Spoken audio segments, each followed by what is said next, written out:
Mesdames, Messieurs, bonsoir. Où en est l'accord de libre-échange Maroc-US 18 ans après son entrée en vigueur. 18 ans, l'âge de raison et de la mise au point. Et c'est dans cet esprit que le département du commerce américain Washington a accueilli hier les travaux de la 8e session du comité conjoint chargé du suivi de cet accord. Les discussions ont porté sur les secteurs cibles classiques des exportations marocaines vers les US, à savoir l'agriculture, le textile ou encore l'automobile. L'investissement n'est pas en reste puisque le ministre de l'Industrie et du Commerce a mis en avant les 150 entreprises américaines renommées établies au Maroc. Côté américain, le Maroc représente la plateforme pour créer de nouvelles opportunités économiques et commerciales pour les compagnies américaines. C'est ce qu'on pouvait lire dans le communiqué publié à l'issue de ces discussions. Profitons donc de la tenue de cette session pour d'abord dresser un bilan d'étape de l'ALE Maroc-USA et l'occasion aussi pour nous d'analyser les moyens de consolidation de cet accord et les enjeux futurs qui s'étendent à l'ensemble du continent. Était présent à cette réunion le ministre de l'Industrie et du Commerce Riyad Mezzour, l'ambassadeur de Sa Majesté le Roi à Washington, M. Youssef Amrani, ainsi que de hauts responsables marocains et américains donc, dont le directeur général du commerce au ministère de l'Industrie et du Commerce qu'on pouvait voir sur la photo, qui se joint à nous justement depuis Washington. Abdelwahed Rahal, bonsoir et merci de vous joindre à nous ce soir. C'est un plaisir, Ihsan, d'être parmi vous aujourd'hui. Merci, tout le plaisir est pour nous. Depuis Washington aussi, l'analyste américain Calvin Dark, bonsoir et merci à vous également de répondre à nos questions. Bonsoir. Avec moi en plateau, puisqu'il s'agit de sujets hautement stratégiques et de sujets économiques, le professeur d'économie qu'on ne présente plus, professeur Zakaria Firano. Bonsoir et bienvenue à vous également. Toujours merci, toujours un plaisir partagé. Alors bien sûr, l'actualité, c'est cette réunion donc, qui s'est tenue à Washington, 8e session du comité conjoint chargé du suivi de l'accord de libre-échange USA-Maroc. Ma première question, Abdelwahed Rahal, l'ordre du jour donc de cette 8e session, les enjeux du suivi de l'accord de libre-échange. Comme vous l'avez dit au début de votre émission, le comité se réunit parce qu'il est prévu dans l'accord cadre un rendez-vous annuel. Et c'est une réunion qui permet de faire le point, bien entendu, sur les réalisations, sur les avancées, sur les contraintes au développement des échanges commerciaux d'investissement dans le cadre de l'accord de libre-échange avec les États-Unis, mais surtout pour faire le point sur les perspectives de développement et de renforcement de partenariats dans le cadre de libre-échange, surtout sur les échanges commerciaux. En termes d'enjeux, comme vous savez que le Covid-19 et les tensions géopolitiques qui ont suivi ont perturbé fortement, on va dire, les chaînes de valeur, ce qui a poussé à un retour, en fait, à un protectionnisme et à une réflexion aujourd'hui sur une relocalisation des chaînes de valeur. Et donc, le Maroc constitue aujourd'hui une solution à ces problématiques-là, avec ses atouts en termes d'infrastructures, en termes de localisation, en termes de ses compétences humaines. Et donc, tout ça, on l'a mis en valeur lors de notre réunion du comité pour vendre la place Maroc en tant que base compétitive de production et d'exportation pour servir à la fois le marché américain, mais aussi les marchés d'intérêt commun Maroc et USA. Alors, quand on parle justement des réalisations, est-ce que à ce jour, donc 20 ans après la signature de l'accord, donc ça a été en 2004, en 2006, juin 2006 pour être exact, l'accord est entré en vigueur. Alors oui, il y a eu des avancées notables. Les exportations américaines vers le Maroc ont augmenté de 70%. Pareil pour les exportations marocaines vers les États-Unis ont été multipliées par 3, un peu plus de 3. Donc ces chiffres-là sont bons, mais la balance continue de pencher plus du côté américain que marocain. C'est le constat premier si on regardait un peu l'état de la balance commerciale dans le cadre de cet accord de libre-échange. Bah, c'est certes, il y a un déficit commercial en faveur des Américains, mais cela, il ne faut pas le prendre en tant que valeur absolue. Il faut analyser ces chiffres-là et vous allez trouver que plus de 50% des importations en provenance des États-Unis constituées principalement des produits énergétiques, les hydrocarbures, également des intrants et des semi-produits destinés à notre industrie. Donc, il ne faut pas voir le déficit commercial tel qu'il est, mais beaucoup plus une opportunité pour renforcer également notre industrie. Donc, ce que vous dites en fait, c'est que, juste pour qu'on explique peut-être aux téléspectateurs davantage, c'est que les produits qu'on importe et qui sont comptabilisés dans les imports depuis les États-Unis sont utilisés ou, on va dire, transformés dans le cadre de l'industrie au Maroc, soit-elle peut-être aéronautique, automobile, quel secteur en particulier ? Tout à fait, tout secteur confondu, mais principalement le secteur aéronautique, donc qui est alimenté aujourd'hui par des intrants en provenance des États-Unis. Donc, c'est une alimentation, en fait, de notre industrie, c'est une transformation de notre industrie et qui donne aujourd'hui, qui booste nos exportations vers le marché international. Très bien. Alors, Calvin Dark, comment est-ce important, justement, selon vous, pour l'administration américaine, de maintenir un suivi sur des accords qui ont été signés depuis 20 ans, depuis 2 décennies maintenant? Oui, c'est très important ici pour les Américains, surtout parce que l'accord de libre-échange qu'on a avec le Maroc, c'est le seul en Afrique. Et si vraiment l'Afrique, c'est une priorité, si ça va être une priorité pour l'avenir, il faut protéger ce qu'on a. Et aussi, je crois que ici aux États-Unis, on se rend compte que pour l'évaluation de l'accord de libre-échange, pour faire cette évaluation après ces années, il faut regarder au-delà du commerce, parce que le commerce, c'est bien le côté économique, mais il faut voir aussi tous les autres projets, initiatives et efforts ensemble qui soutiennent l'environnement de commerce. Sous le leadership de Sa Majesté, par exemple, les initiatives pour l'infrastructure, pour l'investissement et aussi pour les promotions de les droits de la femme, tous ces efforts contribuent à un environnement où l'accord de libre-échange entre nos deux pays peuvent être ce qu'il peut être. Mais sans le suivi, sans l'évaluation, en continu, c'est impossible. C'est pour ça que c'est important pour les États-Unis. D'autant plus que c'est important. J'aimerais bien qu'on s'arrête aussi sur cet élément qui est très important quand on parle de commerce, mais aussi d'investissement, c'est la confiance. Et je pense que dans la culture américaine, corrigez-moi si je me trompe, Calvin Dark, je pense que c'est l'élément le plus important avant de faire du commerce avec un pays ou d'y investir un quelconque capital. Comment, selon vous, cet élément-là, cet ingrédient-là, a quand même boosté les investissements américains qui représentent à ce jour près du tiers du total des investissements directs étrangers sur les terres marocaines?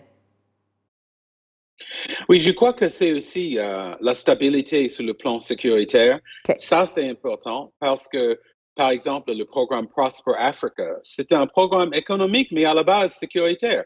Ça fait partie de notre stratégie de sécurité nationale.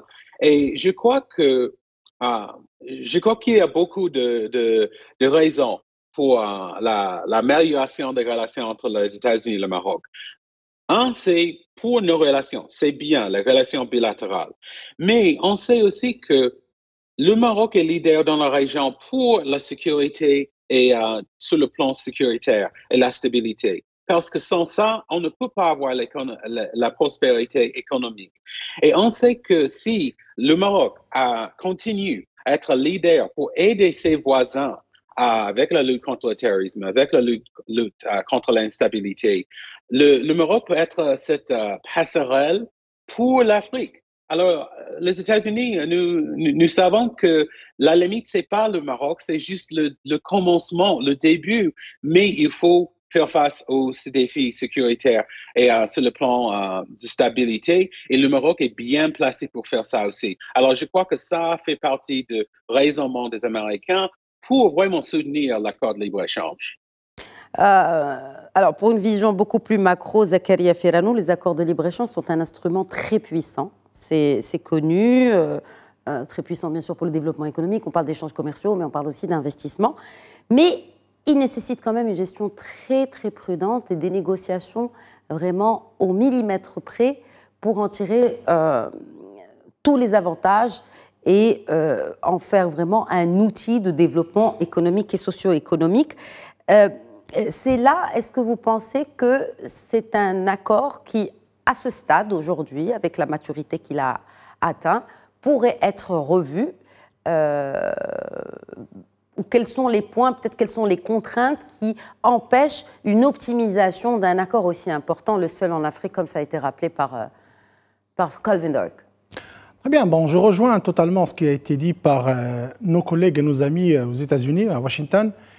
Et je suis tout à fait d'accord que les accords de libre-échange avec les États-Unis, avec l'Union européenne, avec la Chine, il faut les prendre avec une certaine logique qui n'est pas uniquement économique. Ça veut dire qu'il ne faut pas analyser uniquement sur le plan de ce que je vais gagner, ça veut dire coût-bénéfice par rapport à l'économie, mais je crois qu'il faut prendre ça de façon multidimensionnelle. Maintenant, si je rentre un peu dans le caractère économique, donc chiffre à l'appui, ce que vous avez cité, c'est qu'après, on peut dire 18 ans, on peut dire 20 ans, etc., dépendamment de la signature ou l'entrée en vigueur.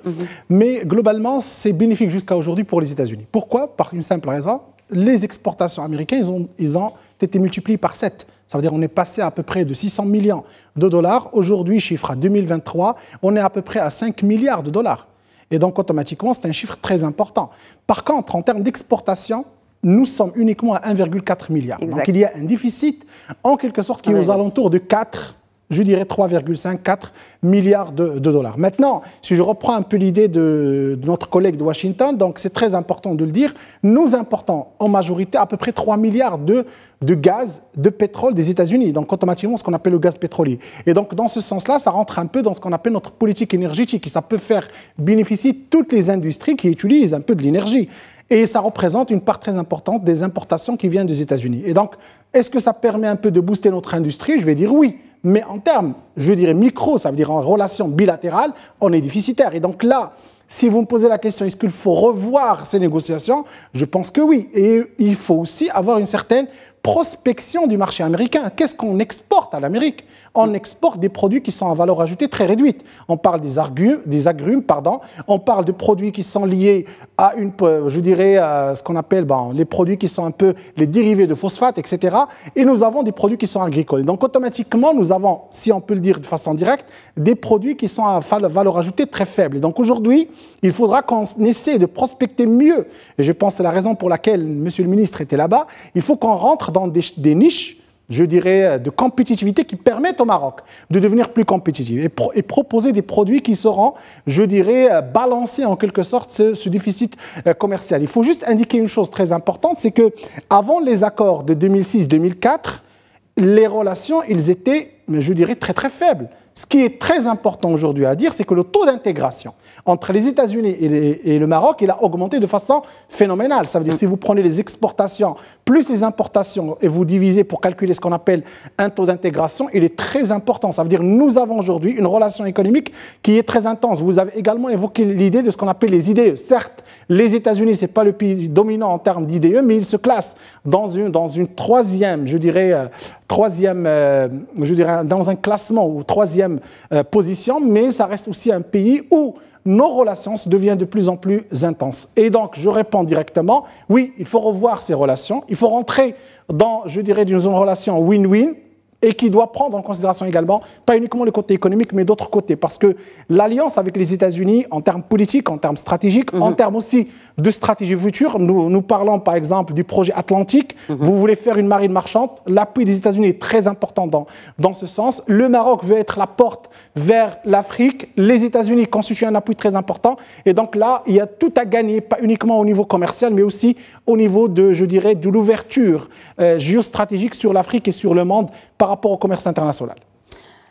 Puisqu'on parle de commerce, nous avons avec nous, je le rappelle, le directeur du commerce au sein du ministère de l'Industrie et du Commerce, Abdelwahed Rahal. Est-ce que vous partagez l'avis de Zakaria Ferranou sur Sur le poids des exportations marocaines, de ce qu'on exporte, est-ce qu'on pourrait gagner déjà en leverageant un peu sur la valeur ajoutée des produits qu'on exporte? Peut-être aussi rappeler qu'est-ce qu'on exporte principalement vers ce grand pays, un énormissime marché qui est le marché américain. Il faut savoir déjà que le marché américain, c'est un marché géant et qui demande des volumes importants, qu'aujourd'hui, nos entreprises ne peuvent pas satisfaire des grandes commandes. Ça, c'est une problématique et qu'il faut la mentionner. Mais derrière les chiffres, il faut voir que le Maroc, il est en train de diversifier, on va dire, ses exportations. Et d'ailleurs, notre réunion d'hier autour du comité, nous avons mis en œuvre un peu les produits importants de grande valeur ajoutée au Maroc. Et d'ailleurs, là, on a eu hier, Monsieur le ministre de l'Industrie et du Commerce, Monsieur Mzour, a eu une réunion avec le sous-secrétaire d'État chargé de l'énergie. Et là, le sujet, la thématique était la mise en étude de l'opportunité de mise en place d'un écosystème de batteries au Maroc. Ça veut dire que le Maroc, il a des atouts, il y a un potentiel. Aujourd'hui, on est vraiment vers une diversification de nos exportations avec des produits de grande valeur ajoutée. Nous avons identifié également d'autres produits. C'est des produits, par exemple, des viandes traitées thermiquement, les fruits et tout ça. Il y avait des contraintes phytosanitaires sur lesquelles on a vraiment franchi le pas pour faciliter un peu l'accès de nos produits. D'ailleurs, uniquement sur le produit agricole et agro-industriel, nous avons fixé hier l'objectif de doubler nos exportations d'ici 2030. On passe à quelque chose. Comment va-t-on doubler les exportations à l'horizon 2030? Concrètement, avec quelle stratégie? On a déjà une expérience, ça fait quand même 18 ans, peut-être un peu moins que les exportateurs marocains ont posé pied sur le territoire américain, mais comment doubler les chiffres qui sont aujourd'hui ce qu'ils sont avec les marges qui sont aujourd'hui enregistrées? Alors, on s'est mis d'accord pour la mise en place d'une feuille de route. Donc, il y a tout un travail qui va se poursuivre entre les équipes techniques des deux parties pour une mise en œuvre très rapide. Donc, aujourd'hui, le doubler le chiffre, c'est un objectif, j'estime qu'il est atteignable facilement. Et dans ce cas-là, on a parlé avec la partie américaine pour un investissement au Maroc pour servir le marché également au Maroc. C'est une option parce que, comme vous le savez, nous avons besoin d'un savoir-faire, nous avons besoin d'un co-investissement pour pouvoir servir ce marché qui est un marché géant.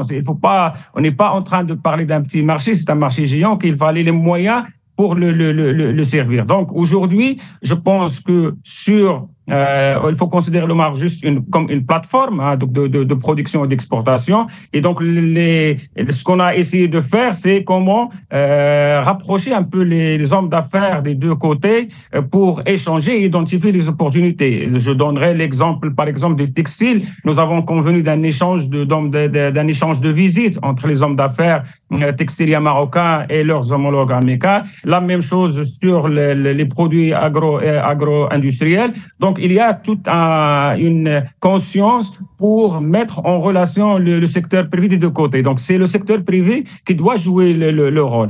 D'autres choses, on a eu de faciliter de la partie américaine pour nous aider à appréhender davantage les normes et les réglementations américaines, parce que ce sont des normes qui diffèrent totalement des normes européennes. Et donc, sur ces deux choses, nous avons mis en place un cadre de partenariat pour pouvoir surmonter ces difficultés en termes de normes et de réglementation. Donc, aujourd'hui, je pense qu'on a les prérequis pour, je dirais, améliorer davantage nos exportations vers le marché américain, et pas uniquement vers le marché américain, mais également vers d'autres marchés en utilisant un peu, en fédérant un peu les synergies entre les deux parties. Alors, les principaux objectifs des ALE, c'est la réduction et l'élimination des droits de douane, la suppression des barrières non tarifaires, la protection des investissements. Je vais m'arrêter sur ces deux premiers objectifs. La réduction et l'élimination des droits de douane et la suppression des barrières non tarifaires. Vous avez évoqué, Abdelwahed Rahal, le secteur du textile. Qu'en est-il des matières premières qui peuvent poser problème à l'exportation de produits textiliens fabriqués au Maroc vers les États-Unis?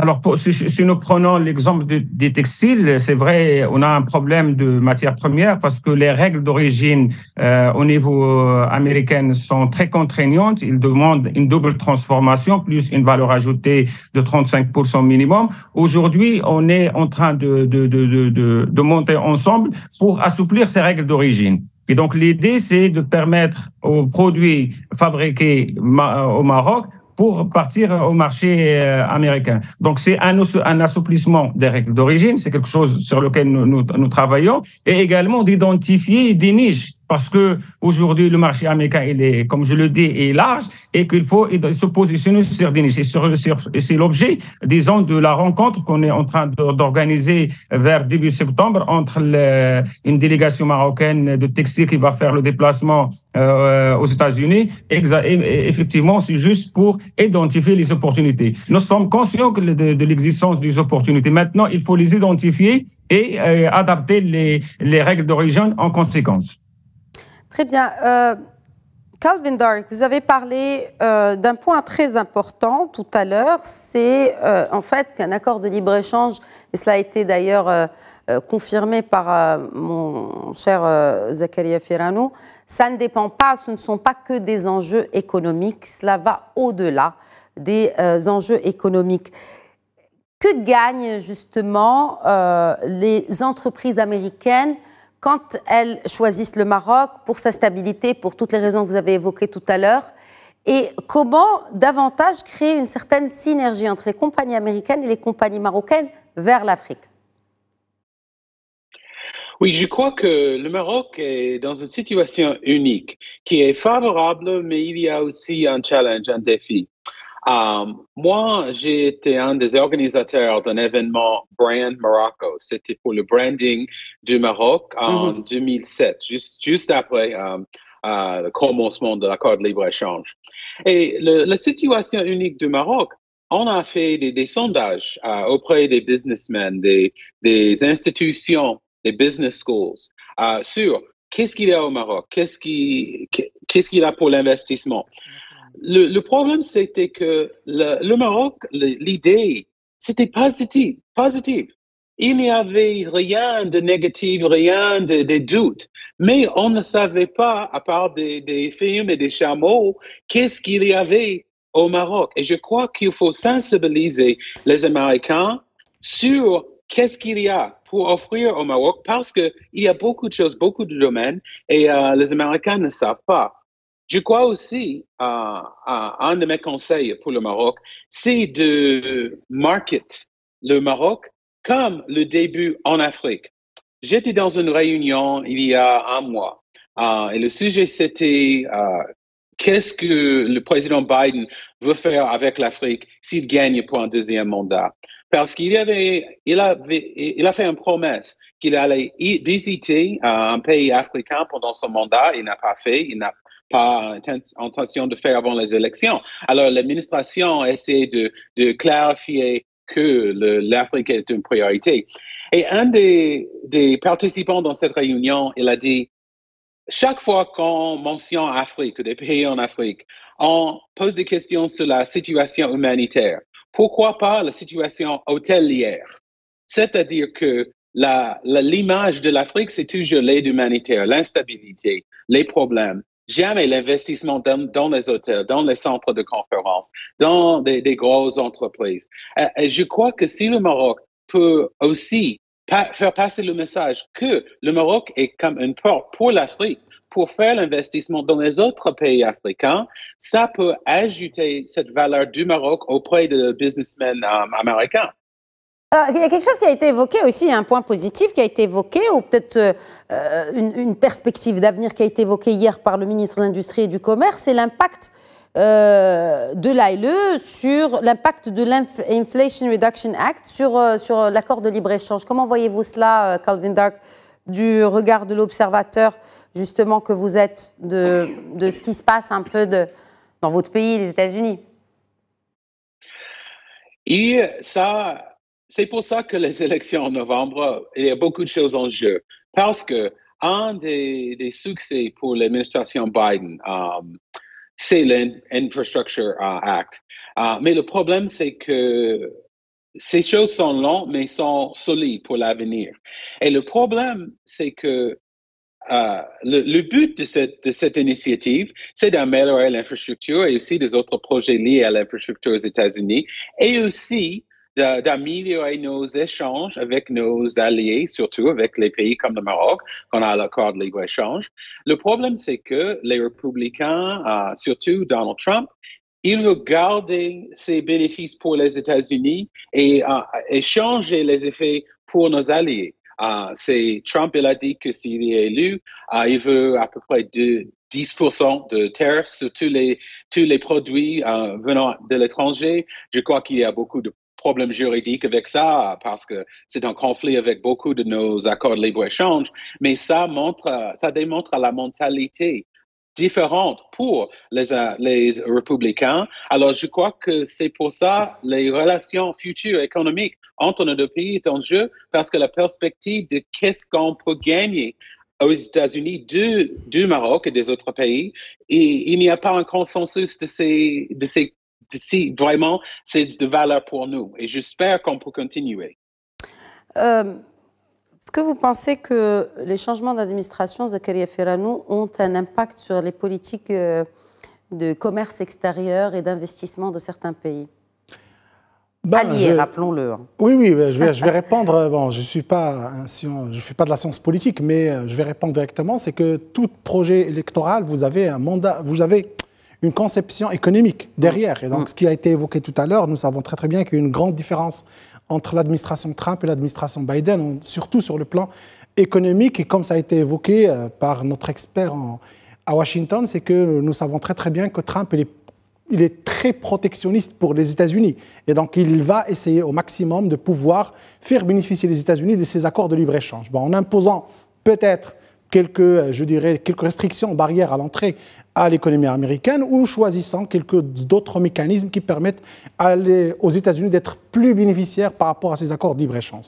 Moi, ce qui m'intéresse maintenant, c'est le Maroc. Et donc là, j'aimerais bien rebondir sur ce que j'ai écouté des deux collègues. Donc, premièrement, c'est que je crois que si le Maroc, il veut réussir dans ses accords de libre-échange avec les États-Unis, il faudra qu'on soit très pragmatique. Premièrement, nous sommes une petite économie, donc nous ne sommes pas une grande économie, nous n'avons pas la taille de la Chine, nous n'avons pas la taille de la Malaisie, etc.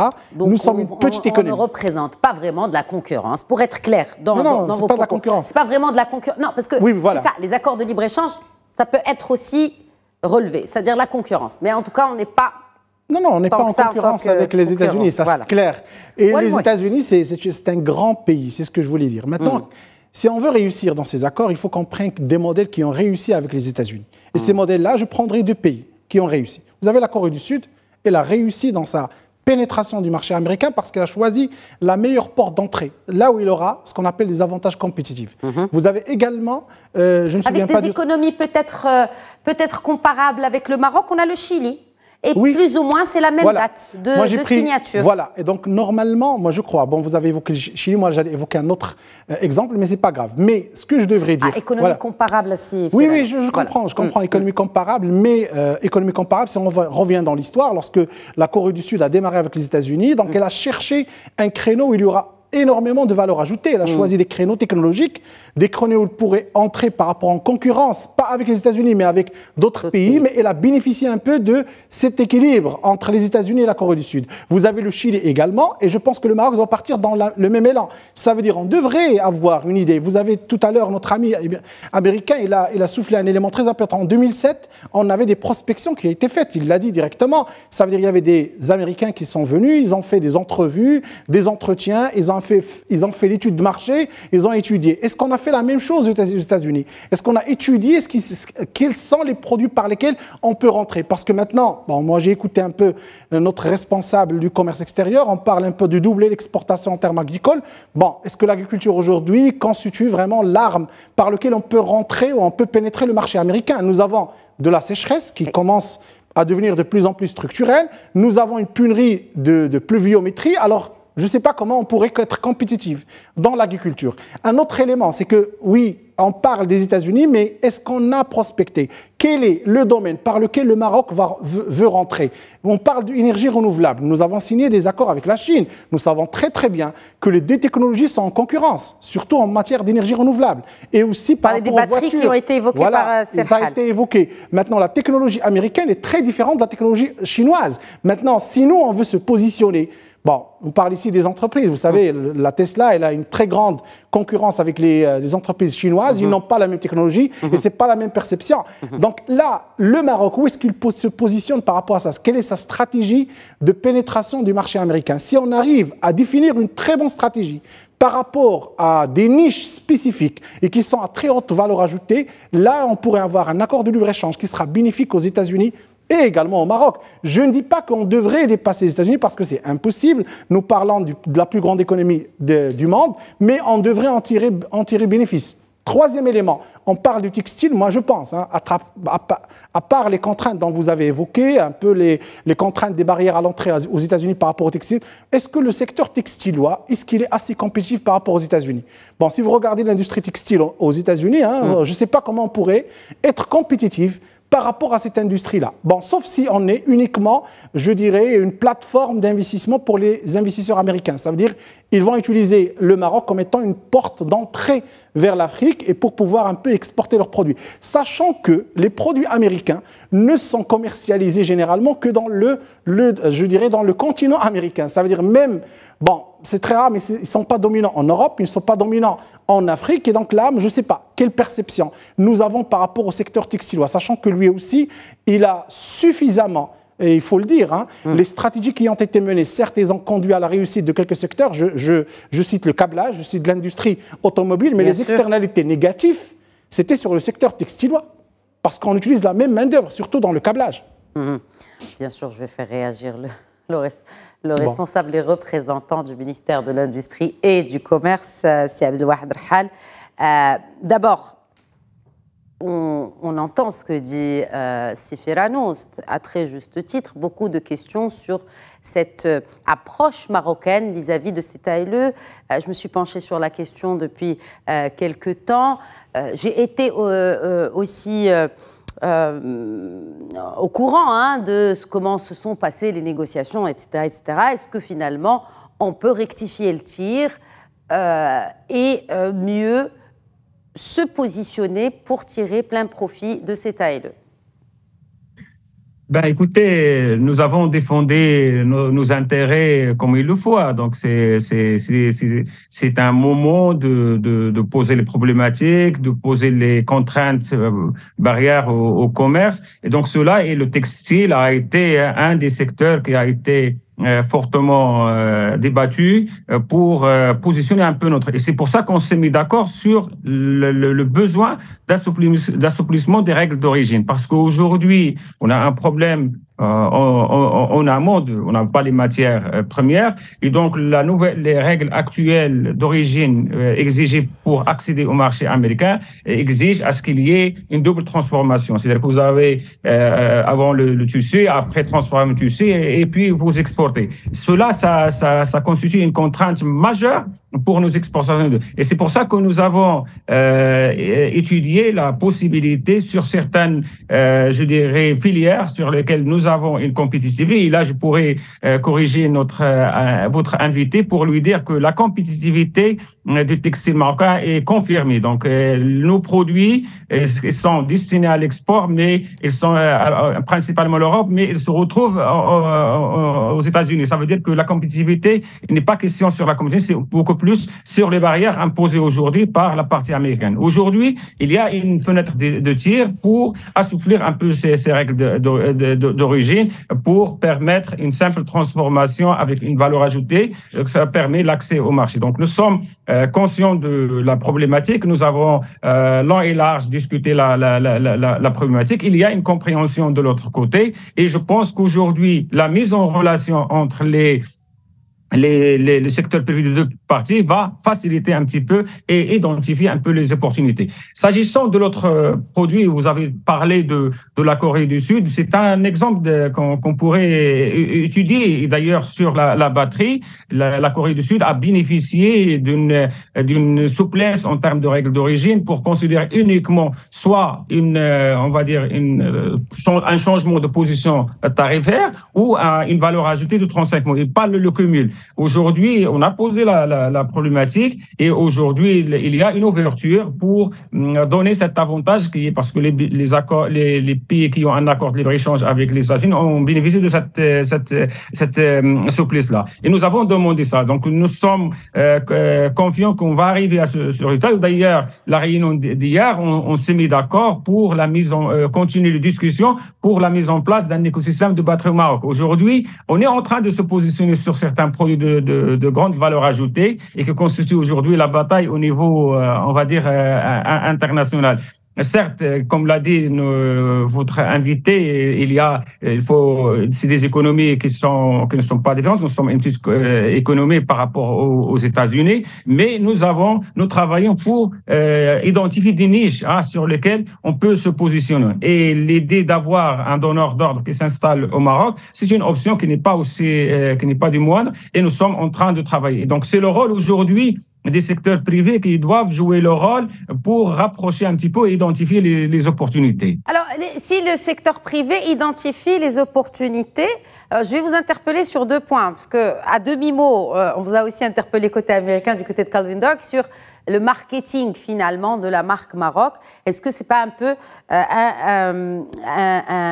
un point d'amélioration sur ce point de marketer davantage ou mieux, que sais-je, cette marque Maroc, d'autant plus que le marché américain reste un marché très exigeant. Certes, on n'a pas les moyens, effectivement, mais est-ce que, quand je dis exigeant, si on parle d'agroalimentaire, les règles de la Food and Drug Administration, de la FDA, sont des plus strictes au monde? Et est-ce que finalement le secteur privé peut y arriver seul, côté logistique et côté aussi pour être vraiment pour être conforme, voilà, j'y arrive, pour être conforme à ces règles ultra strictes? Que fait l'État pour accompagner ce secteur privé, justement? Marketer et répondre aux strictes règles sanitaires de la FDA ou d'autres règles d'origine tarifaire ou douanière?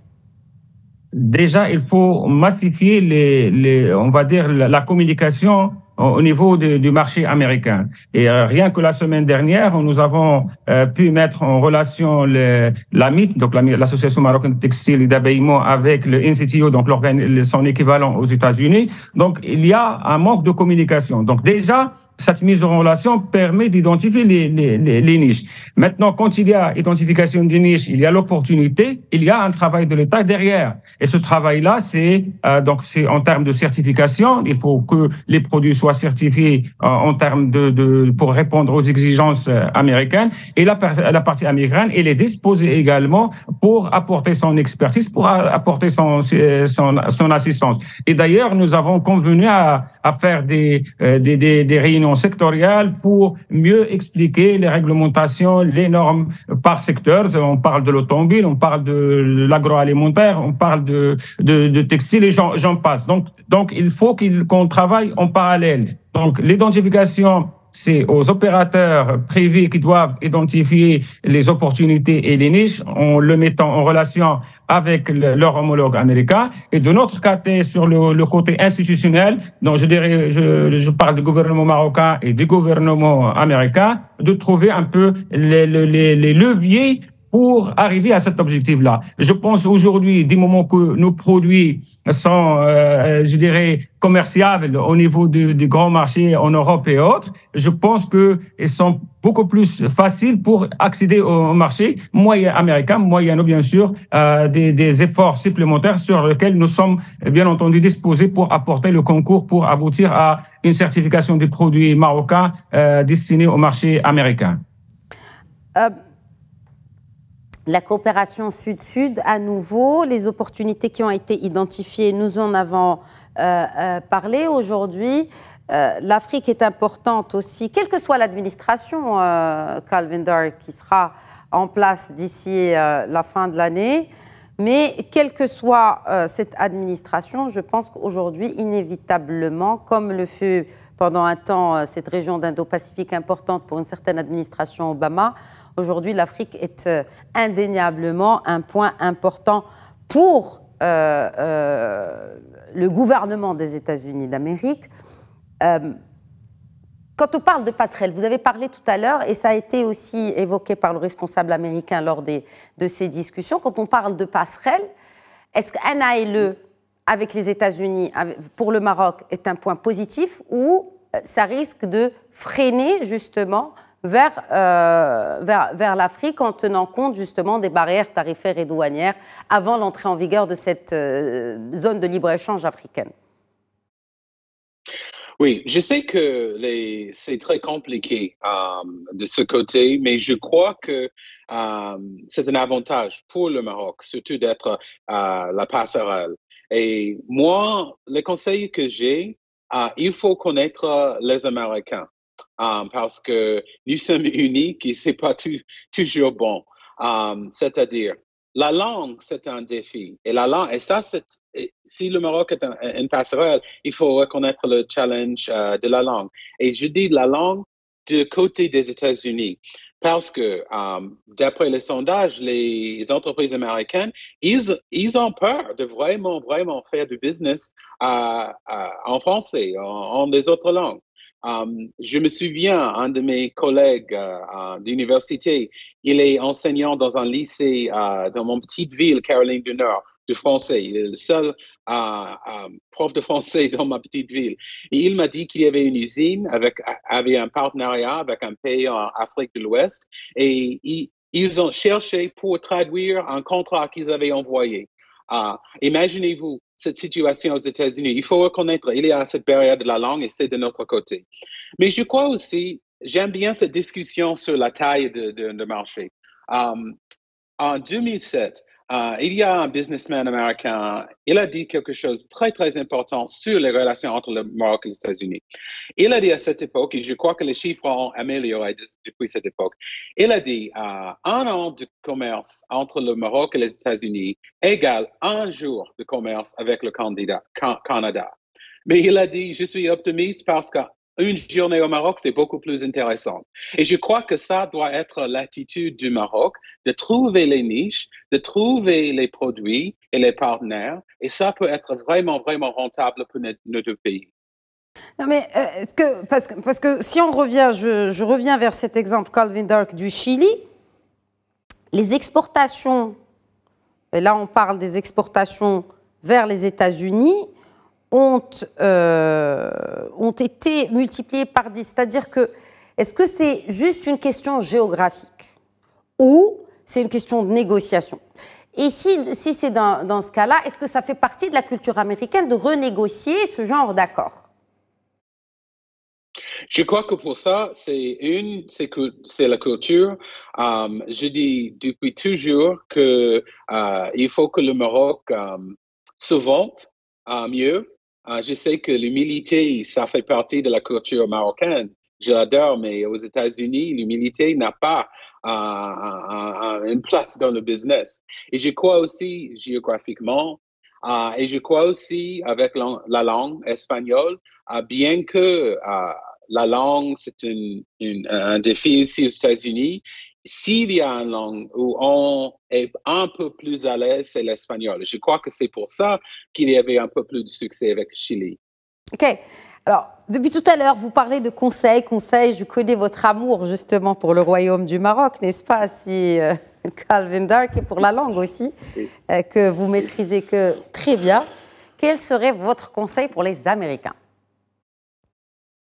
De vraiment connaître le Maroc au-delà. Donc en fait, c'est pour les deux. Hein. Il faut connaître, d'un côté, il faut connaître pour les exportateurs, le producteur marocain connaître davantage les États-Unis et vice-versa, les Américains devraient connaître davantage le Maroc et l'Afrique.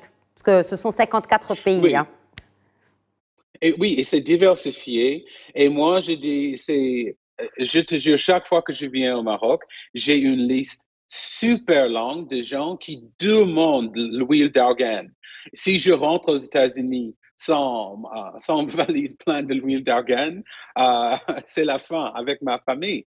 Alors, je sais qu'il y a un marché, mais je sais qu'il y a beaucoup plus de produits, peut-être beaucoup plus de produits plus rentables de le Maroc. Mais il faut du travail des deux côtés.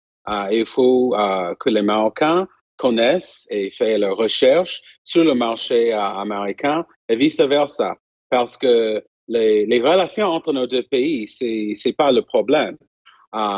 Mais on ne se connaît pas comme il faut pour améliorer la relation, surtout sur le plan économique, pour vraiment profiter de notre accord de libre-échange. Parce que, comme j'ai dit, j'adore que nous avons un seul accord de libre-échange en Afrique et ça commence avec le Maroc. Et je crois que ça, c'est vraiment un message et inspiration pour l'avenir.